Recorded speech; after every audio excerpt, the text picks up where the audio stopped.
Kontributi i grave shkodrane në ndërtimin dhe zhvillimin e jetës qytetare, sociale e kulturore të Shkodrës u vë në fokus të aktivitetit Zërat e grave që formsuan qytetarinë shkodrane.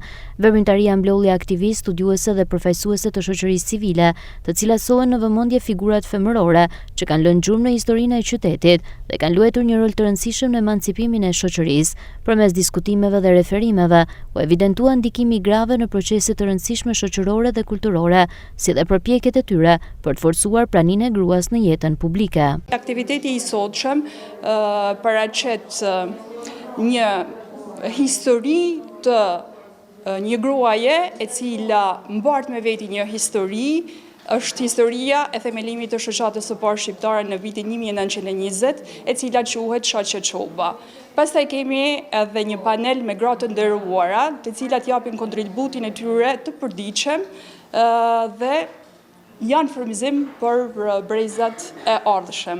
Në hulumtimet tona, duke u filluar me këtë aktivitet, edhe ishte zbulim, ndoshta për mua ishte zbulim, për të tjerë do të jetë diçka e dijshme, që shoqata e parë kishte filluar pikërisht në Shkodër, nga një grua e themeluar dhe kjo ishte një gjë shumë fantastike. Emancipimi i gruas fillon në kohë shumë të hershme, sidomos në qytetin e Shkodrës.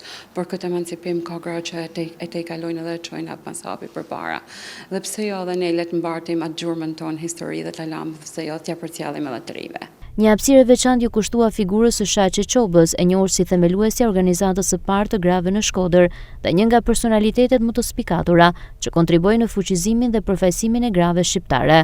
Pjesëmarrësit ndanë vlerësime mbi trashëgiminë që ajo dhe shumë gra të tjera shkodrane kanë lënë ndër breza. Lëvizja feministe në Shkodër ka filluar prej shumë vitesh dhe një nga iniciatorit e para të kësaj lëvizje ka qenë Shaqe Marie Çoba, një intelektuale shkodrane e cila ka kriju shoqatën Gruaja Shqiptare.